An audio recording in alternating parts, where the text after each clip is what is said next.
Long before tarred roads cut through the red earth, there was a small village called Akuren, hidden between thick forest and restless rivers. In that village lived a boy named Sonyu. Sonyu was born in a small mud house at the edge of Akuren village. The roof leaked when rain fell, and the floor was always cold. His mother, Mama Nola, wrapped him tightly and whispered songs of hope. His father was already gone, taken by sickness before Sonyu could know his face. Poverty entered Sonyu's life before he could walk. Mama Nola worked every day to keep them alive. She fetched water, washed clothes, and sold firewood. Some nights, there was no food, only stories. She told Sonyu that strength does not come from wealth but from the heart.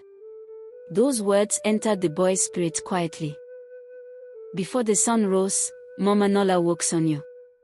He swept the compound, fetched water, and stood straight when elders passed. While other children played, Sonyu walked. Mama Nola never shouted, but her eyes spoke clearly. Discipline was her gift to him. Sonyu learned to obey, to listen, and to wait. Hunger made him weak, but discipline made him strong. Each day, he repeated his mother's words in his mind. Slowly, people noticed the quiet boy who never complained. Other children laughed at Sonyu's torn clothes. Baku, his friend, sometimes defended him, but often they both ran away. Sonyu felt pain, but he did not fight back. Mama Nola told him that anger is heavy to carry. At night, Sonyu sat outside the hut and looked at the stars. He promised himself that poverty would not control his future. He trained his mind to be calm even when life was hard. Elder Kofi watched Sonyu closely. He saw how the boy greeted elders and helped without being asked. One evening, he called Sonyu and tested him with questions about patience and respect. Sonyu answered slowly and honestly. Elder Kofi smiled and said nothing. From that day, he began to guide Sonyu quietly, teaching him village history and wisdom. Rumors came that Chief Zor was moving across villages. He demanded food, animals, and young men for labor. Villages that refused were beaten. Fear spread like fire. Mama Nola held Sonyu tightly that night.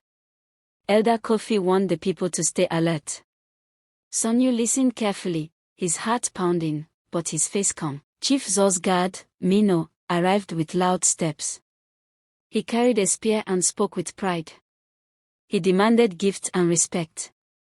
The village bowed, but Elder Kofi spoke gently. Mino left with a warning. That night, fear filled Akuren.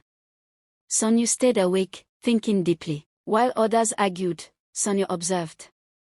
He noticed the narrow forest path the guards used. He spoke to Elder Kofi with respect, sharing his thoughts carefully. The elders listened. For the first time, they saw wisdom in the poor boy. A plan was formed, not with violence, but with discipline. Torches burned. Drums beat softly. Mama Nola prayed silently. Sonyu stood firm beside Elder Kofi. When the guards returned at night, confusion met them. Traps stopped their movement. Loud drums made the forest echo. Fear defeated pride. Guard Mino escaped, shaken. No blood was spilled. The village stood together. Discipline had protected them. Mama Nola cried with relief. Elder Kofi placed his hand on Sonyu's shoulder. Respect was born. Life returned slowly. Sonyu returned to work.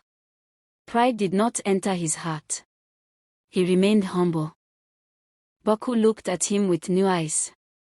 The village children followed his example. Angered, Chief Zor came himself. He wore heavy beads and anger. His voice was loud. But Akuren did not panic. They stood organized and calm. Chief Zor shouted. Elder Kofi spoke calmly. Sonyu stood silent but strong. The chief saw no fear. His power felt weak against unity. Days passed. No fight came. The village stayed disciplined. Chief Zor grew tired. Fear slowly entered his heart. Chief Zor left in shame. His guard followed silently. Akuren was free. Mama Nola hugged Sonyu tightly. Her discipline had borne fruit. She thanked the ancestors quietly. Sonyu began teaching younger children respect and patience. He never claimed power. Boku followed Sonyu closely, learning discipline. Friendship grew stronger. Elder Kofi smiled often now. His work was done. Sonyu remained simple. No gold, no crown. Only respect. The village told the story for generations.